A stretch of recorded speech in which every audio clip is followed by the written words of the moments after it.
Is that okay if you're Yeah, recorded? it's fine. Okay. I got more.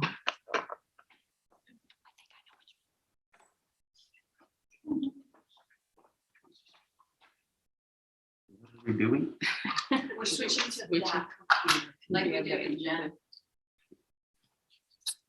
So.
We can't hear.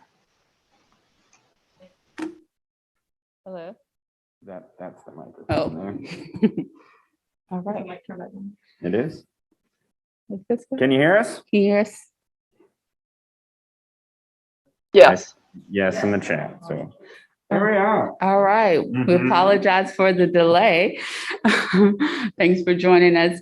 My name is Naya Blair Hackworth, and I serve as the Director of Inclusion in the NCAA Office of Inclusion. I use pronouns she, her, hers. I'm here with two of my teammates, Gretchen Myron and Shay Wallach, who will also introduce themselves throughout this presentation. Today, we're talking about the changing landscape of collegiate athletics through a diversity, equity, and inclusion perspective. So we'll be sharing about our office and the different things that we're doing, and hopefully you'll find this information helpful, and we will take questions at the end.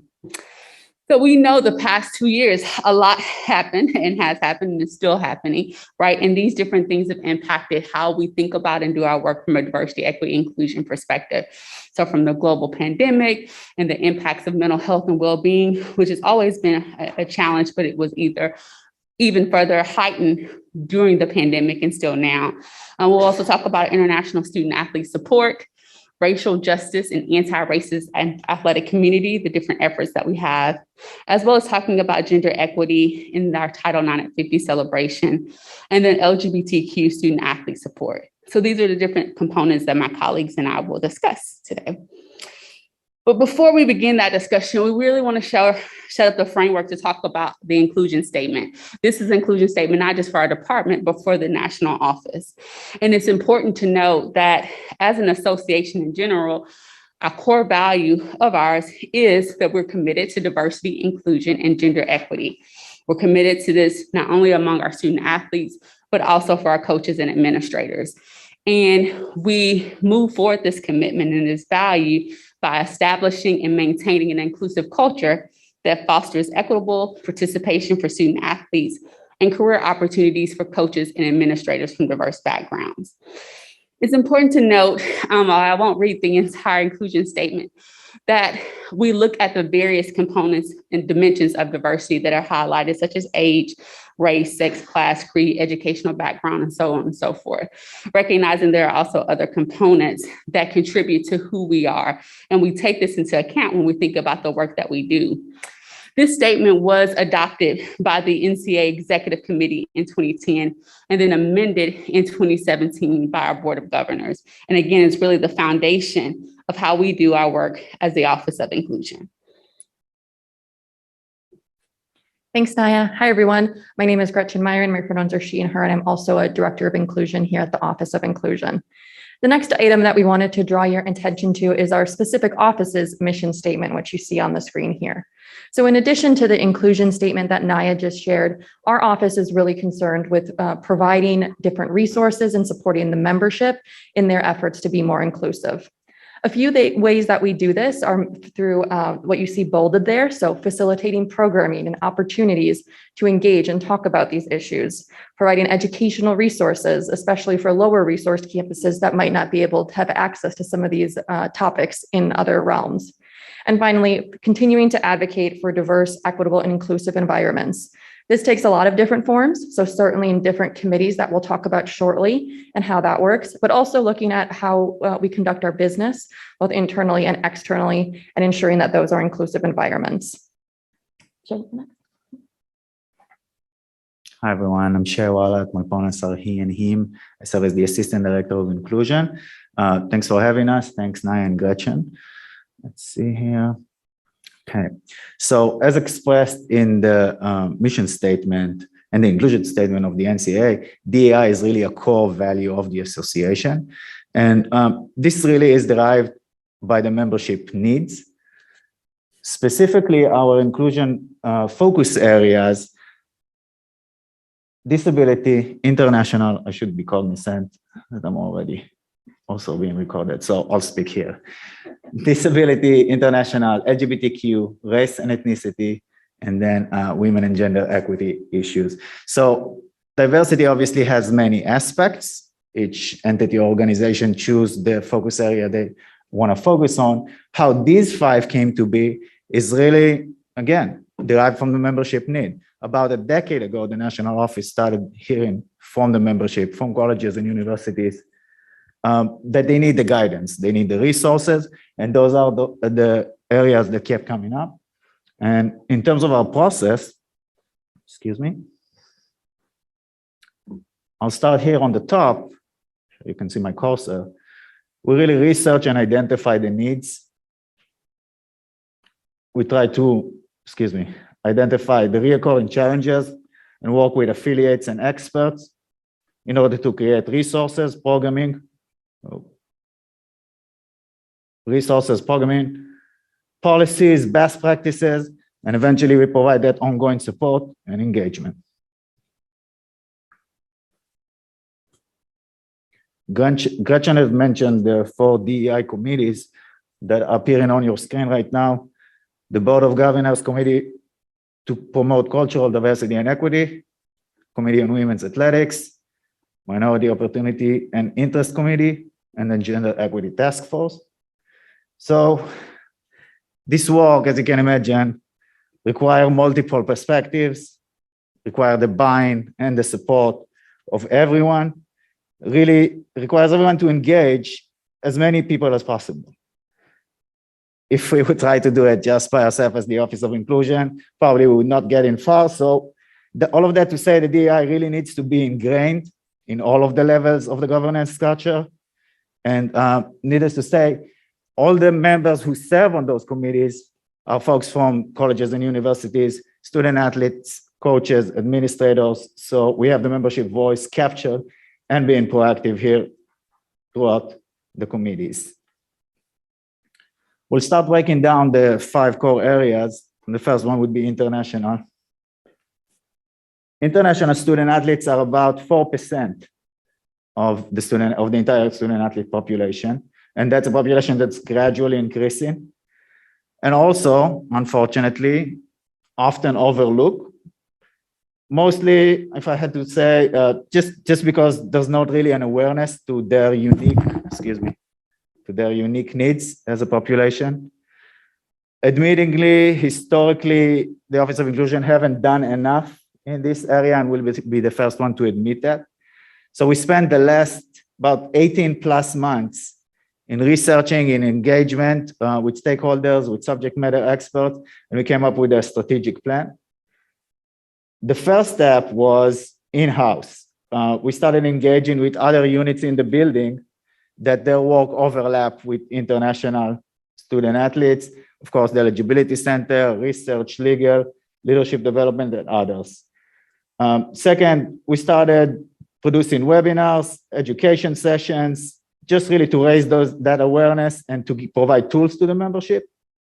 And then finally, last November, we produced the inaugural International Student Athletes Think Tank, in which we brought together over 50 coaches, student athletes, administrators from over 15 nationalities for discussions and brainstorming to really understand, again, the needs, potential solutions. And we're proud to say that very soon, well, we will be proud very soon once those deliverables are coming out from that. Next core area. So our next core area is the disability space. And Dr. Hayline probably talked about this earlier when he spoke, but we had the NCAA Student Athlete Mental Health and Wellbeing Summit. We partnered with the Sports Science Institute. And so in August of 2020, we had 50 different individuals from college campuses, medical professions, student athletes to come together and really explore how could we continue to advance and consider the mental health of our student athletes, particularly student athletes of color. And this week, the summit final report came out, and that final report provides different areas for campus of consideration. And the NCAA Committee on Competitive Safeguards and Medical Aspects will consider how best to utilize the report suggestions when it comes to education, research, and policy initiatives.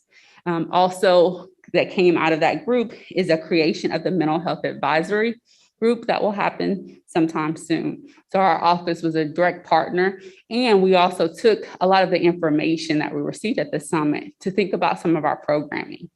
So we've been providing a lot of programming from mental health and disability lens throughout last summer and 2020.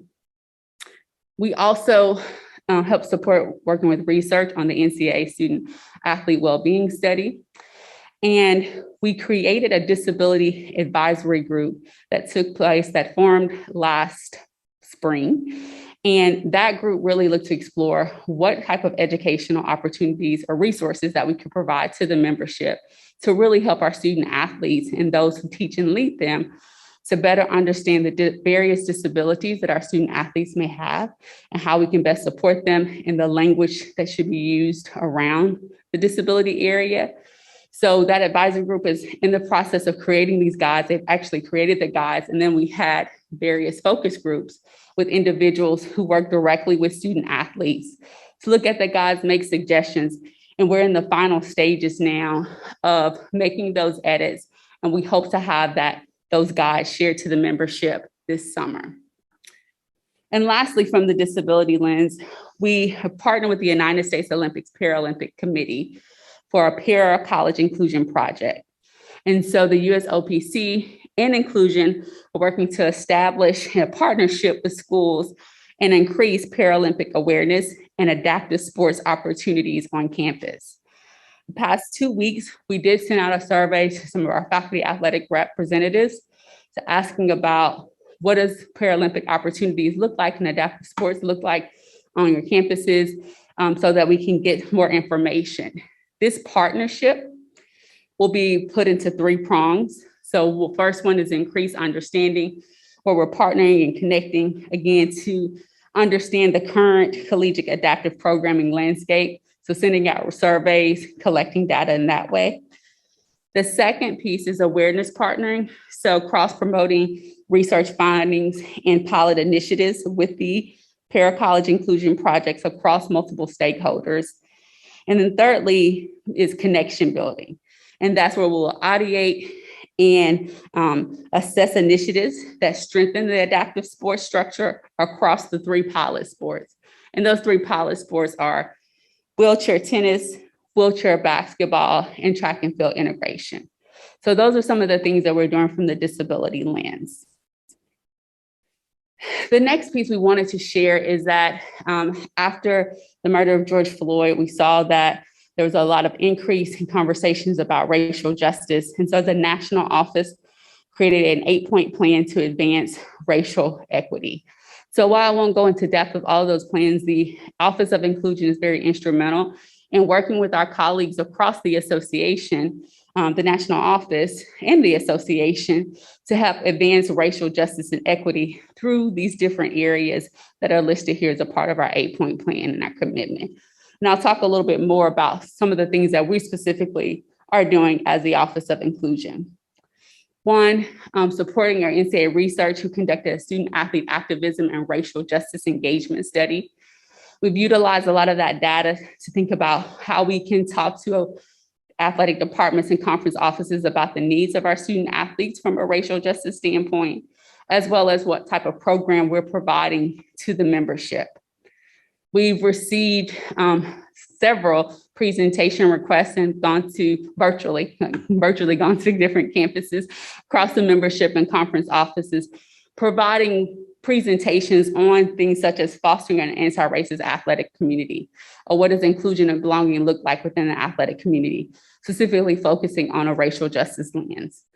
We've also in the past 2 years created numerous resources, such as addressing racial justice, providing educational websites and TED Talks, not only for individuals to utilize, but for teams to utilize and departments to utilize within the athletic community to further educate and engage around these topics. We've also created resources for Cultural Month celebration. So February is Black History Month, so happy Black History Month. And we have a resource that we recently launched, and it is on our webpage. And it's an opportunity for athletic departments to see how can you celebrate, educate within these different cultural months And then lastly, about how to have brave conversations. And brave conversations just don't happen around race, but we partner with a group called RISE to create some resources. And during the NCAA convention, last year's convention, we did a presentation on brave conversations, as well as during our virtual inclusion forum last year. In addition, we know that we saw, again, activism really increase during the summer of 2020. And so our office was there and continues to be there for our student athletes in responding and providing support to them and to those who teach and lead them. And so, again, we've obtained data. The study was published. We've helped the National SAC with their National Unity Pledge.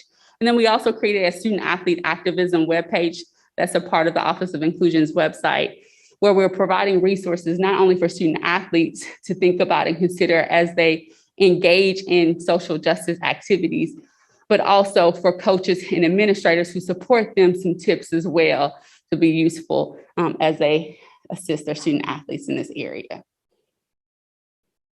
Oh, I have some lovely photos right to show. And now I'll turn it to Gretchen again. So another one of our core areas is women, and we often just put gender equity in here as well because it's another big component of that. A couple of key items that we wanted to mention to you today in this area that the Office of Inclusion is supporting are listed on the screen here. So we'll start with the external gender equity review, which some of you may remember was spurred last year after the Division I women's basketball tournament. There were two different phases to that review. So phase one was focused primarily on basketball in all three divisions. And then phase two was focused on all of our other championship sports. It's really exciting to say that there has been a lot of progress made in these areas, thanks to the collaboration from different groups across the office, but also within the membership to really activate around these issues and address them immediately. So certainly as it relates to basketball, really exciting to see some of the new changes that will be implemented for this year for the Division I tournament, but also correcting some of the smaller things that may have gone unnoticed before in Division II and III to get that corrected.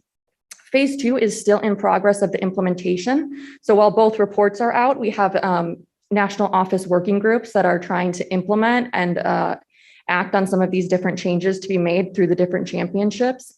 They've also developed some really great resources to guide us in this work. So the gender equity evaluation process and then also the gender equity checklist are two resources that we've been using that have really helped look at the very small details of championships and other operations to make sure that this is a consideration, not just at the end of something, but going through all the different stages of preparing for a championship to look at that throughout.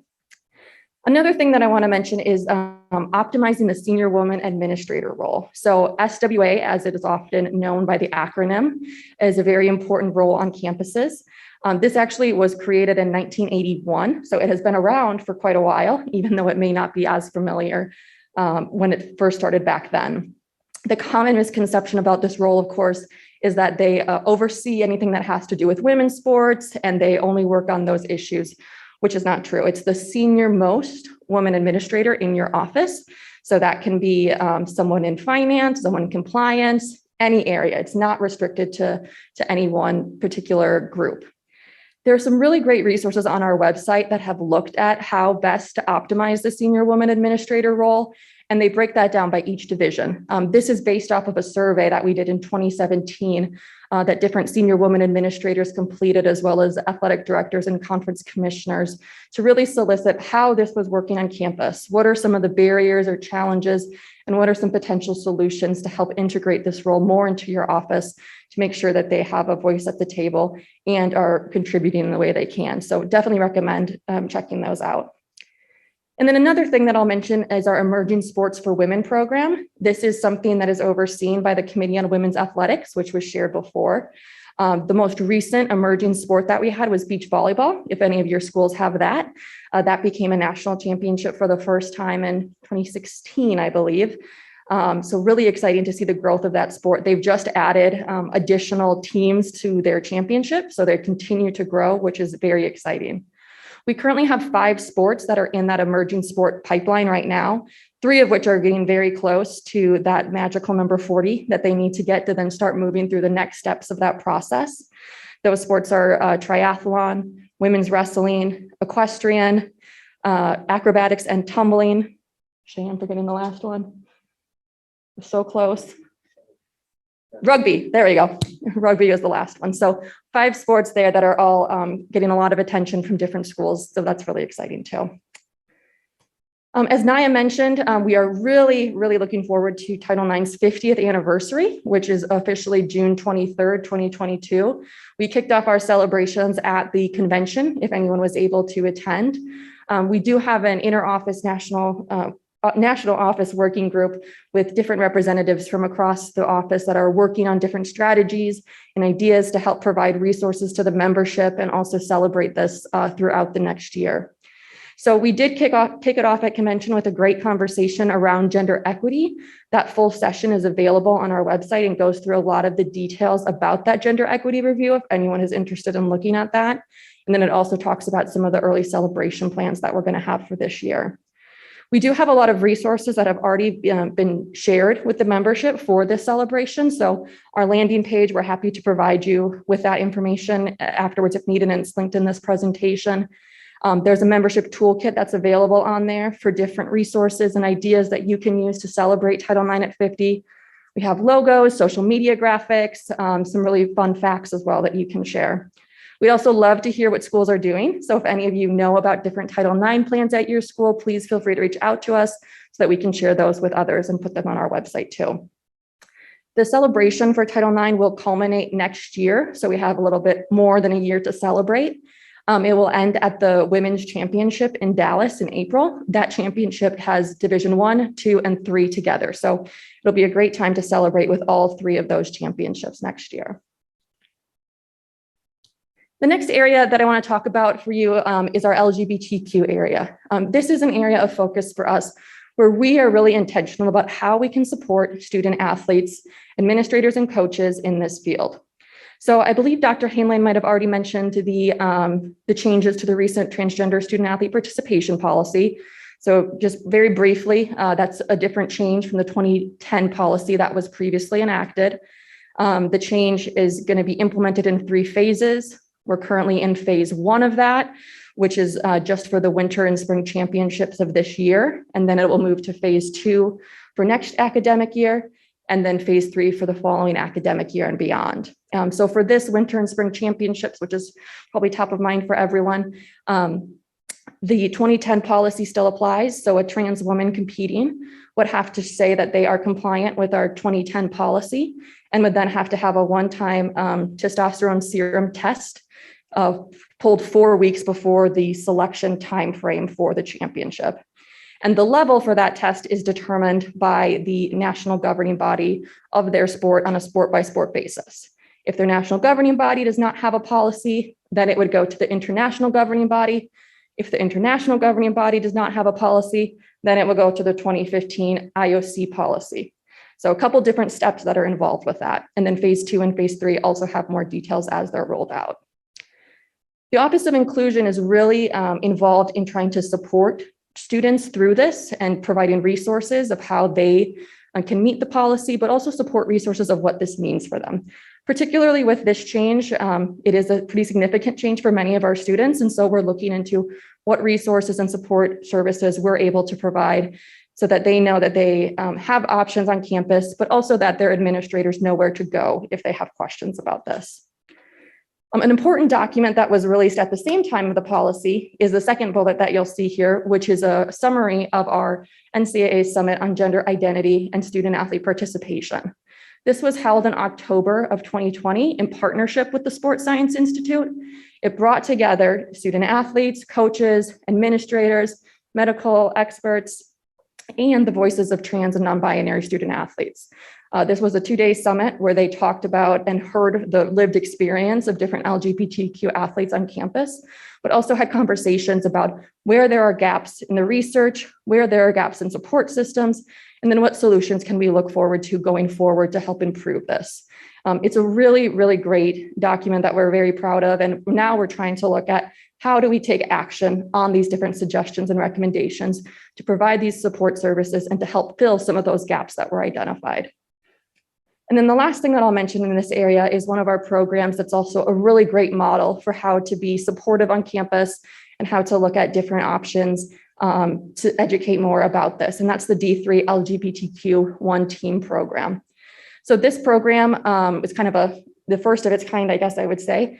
They have a working group that is focused on different education and inclusive practices. They have trained several facilitators that are now able to go out to different Division III campuses and educate about LGBTQ issues for coaches, administrators, and even student athletes as well. They also have an annual award, which was just awarded at convention, that helps recognize a D3 administrator that is prominent in this area, as well as a student athlete that has been active around this. So they've done a great job of trying to model an inclusive environment and sharing this education and resources to help break down barriers in this area for their campuses. I think we just have one more. And so we also want to talk to you all about the Athletics Diversity and Inclusion Designee, also known as the ADID. That came through legislation from one of our committees that Shay mentioned, our MOIC, Minority Opportunities and Interest Committee. Every athletic department and conference office should have an Athletics Diversity and Inclusion Designee. And this is a person that not only works within athletics, it does not have to be a person within athletics, but helping to support the diversity and inclusion initiatives and student athletes, as well as working with the FARs on campus. We have some resources that we created specifically to help the ADID. As from a legislation standpoint, the ADID is a conduit of information between the NCAA and their athletic department and their conference office. However, since 2020, the summer of 2020, a lot of athletic departments have increased or elevated their diversity, equity, and inclusion initiatives and support.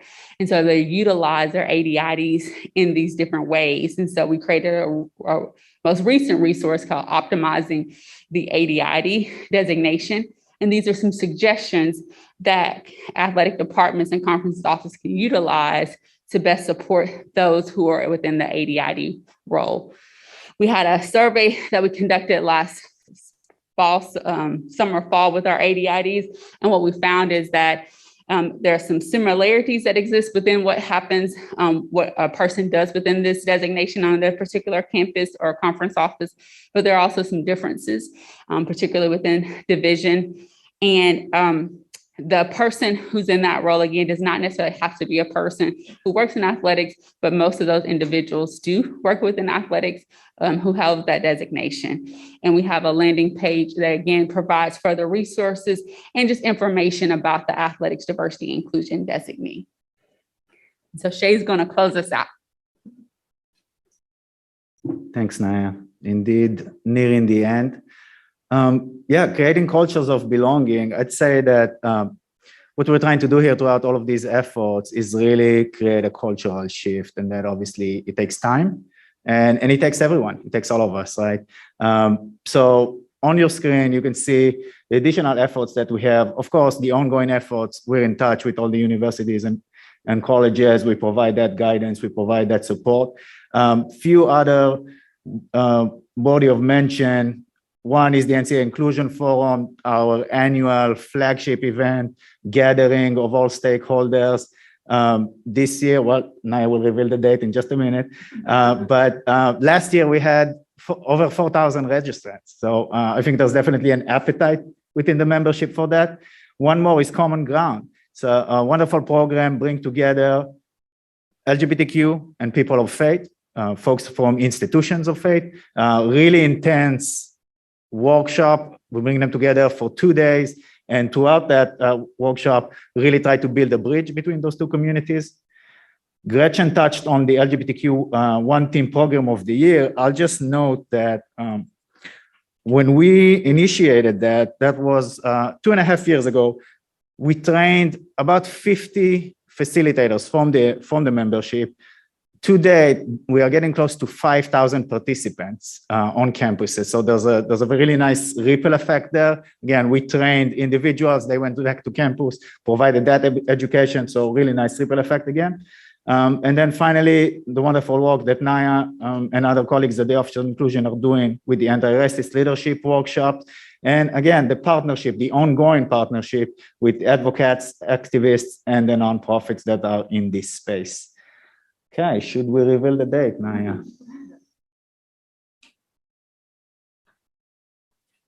So we have our inclusion forum. It's going to take place virtually this year. It's June 15th to 16th. This is a great opportunity to not only learn more about, what's happening in the diversity, equity, inclusion space within intercollegiate athletics, but it's also a way to meet others within that intercollegiate athletics and higher education. So we would really encourage you to connect with us and share that information with others.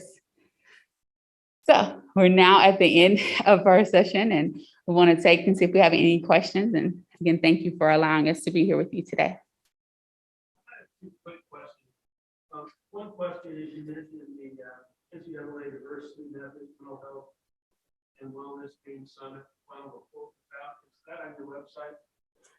Now, you need to repeat the question. Okay. So the question is the NCAA Diverse Student Athlete Mental Health Summit on our website? It's not on our website, but it's on the Sports Science Institute's information. Sports Science Institute website, the NCAA Sports Science Institute. Yeah. And my second question is about women's triathlon. Just out of curiosity. In 2019, I unsuccessfully tried to get our AD to add it because I saw they were three institutions short. That was 3 years ago. They're still short? They have 38 that are participating in the 2022 season, I believe. And then they just added their 40th. They just announced their 40th this week, actually. So they just, yep, that's the magic number, but they're not competing until 2023. So there's still a couple others. Oh, sorry, I didn't repeat the question either. There's still a couple other steps that go into that. And I did that the wrong way, but for anyone listening, the question was about triathlon and how close they are.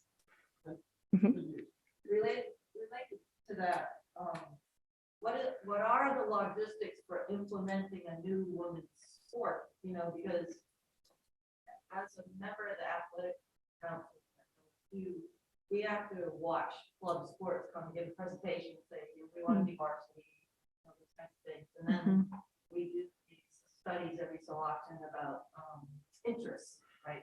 We're basing our guideline on interests. Is there enough interest in this area? But a lot of times we'll have a questioning team or a fruit team, that's a club organization right now that wants to get into it. But then, the administrator in charge of that area says there aren't enough teams yet for that area. So we don't want to put money into it. So I was just wondering, what's the logistics for, a new team? Yeah, that's a good question. So I'll repeat it first this time. The question is about what it looks like logistically to add a new women's program.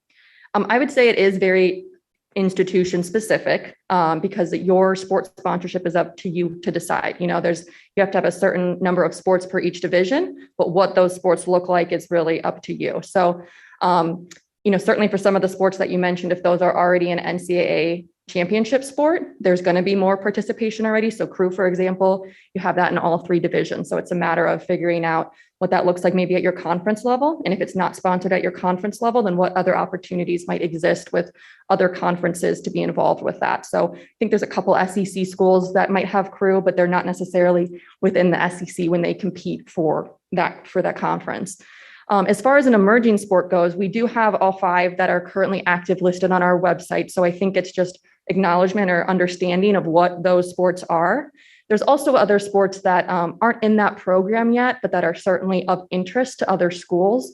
If those sports want to become an emerging sport, they have to file an application, which is open until August 1st every year. So if a different sport is not yet on that list, they could look into that, and then it would go to the Committee on Women's Athletics about whether or not they would recommend that sport be considered by the divisions to add as an emerging sport.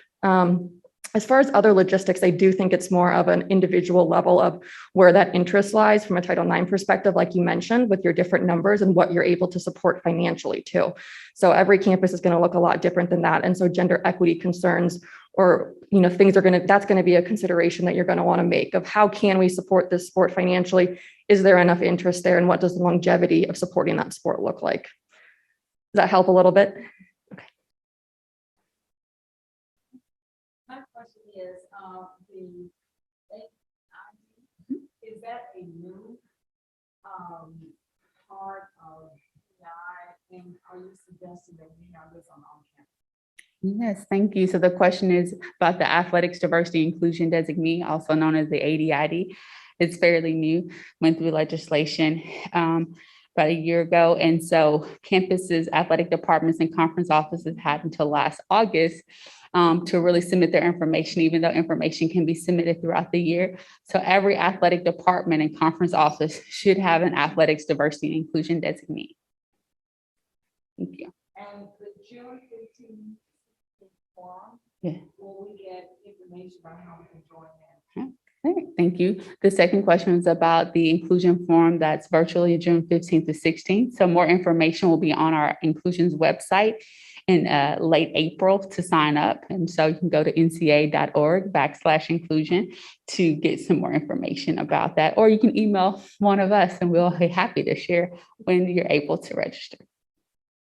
Just to clarify, actually regulates schools following Title IX as far as sports. So the question was about clarifying who regulates Title IX as far as sports go. Title IX is regulated and enforced by the Department of Education and the Office of Civil Rights.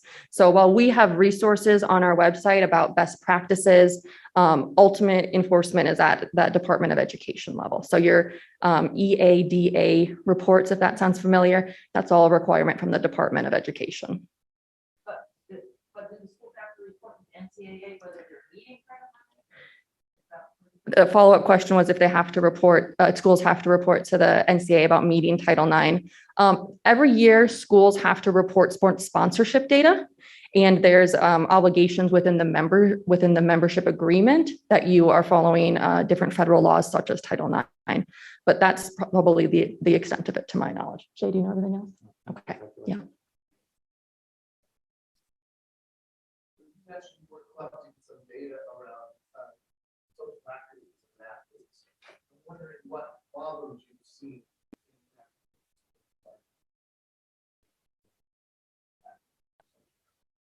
Thank you. The question is about collecting data around social justice and activism of student athletes and what challenges we may have seen. So I'm going to clarify that our NCAA research department collects that data. And so what has been reported is necessarily challenges, but some of the things that came up from the data is that for some student athletes, still unsure about how to have a conversation around different aspects of social justice and wanting to engage, but not sure how to do that. And so that's why we've done some presentations and creating resources on Brave Conversations. The data also shows that there has been an increase in engagement and activism. I think due to 2020 and some of the other things that transpired throughout that. But overall, student athletes feel more comfortable engaging with their peers in these conversations as well. And so that full executive summary report could be found on NCAA research page, as well as the Office of Inclusion page under student athlete activism. I noticed in the Olympics recently that they had co-ed events. Is that something the NCAA or other conferences or anybody's looking at having as co-ed sports? So the question was about recent Olympic editions with co-ed sports. That's a great question. I have not heard of anything, but I personally enjoyed watching them at the Olympics, both for the summer and the winter. As far as championship sports right now, the only one that is mixed gender that I know of is rifle, where men and women actually compete against each other. And certainly some of the different championship sports have their events at the same places together. But I think the process for changing that would have to be a sport by sport decision with those different committees if they wanted to add other events and if they decided to add some that were mixed gender as well. Does that seem right, Jen? Okay, yes. Thanks. Yeah. Like football, they could add a female player to the team, right? Be the kicker or something like that, if they wanted to, right? Yeah, so the question was about football as an example of adding like a female kicker to the team. Yes, so there is different legislation about a mixed team status. So a mixed team wouldn't necessarily be eligible to compete for a championship. So they just have to make sure that they're still falling within the right lines of the legislation to be compliant with that. So women's teams compete for women's championships and men's teams compete for men's championships. So if the kicker is added, those are usually kind of waiver situations, because I think the specific one that we all remember from last year at Vanderbilt had a lot of different injuries and COVID challenges, but they were able to do that through different waivers to have that. As far as like recruitment of that, I think they just have to go through the proper steps to make sure that they maintain that men's championship status, even with adding a player. Clarify the difference between legislation like we talked about it and play. Yes. Playing rules are sport specific that determines who's eligible in that. So for anyone that didn't hear that, a further clarification on that is that legislation, goes through the governance process, and that's related to how different committees are set up. And then we also have playing rules for each of the different sports. So there's different committees that look at those very specific details about the size of the court or the field, the number of players, and they help determine some of those differences too. Random unusual question. Will gaming ever become an NCAA sport? It's okay. Yeah, that's a good question. The question was about if gaming, I think you mean like esports for that. Yeah, that's a little outside of our wheelhouse, I would say. I know it has been explored in the past through some of the different governance committees, I believe. I'm not sure how recently that was, but I think they decided not to move forward with it at this time. So unless it comes up again through the legislation process more so than that plain rules, that's probably where it would have to go through.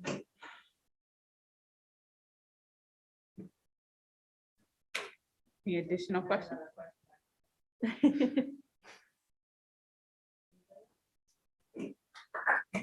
Thank you.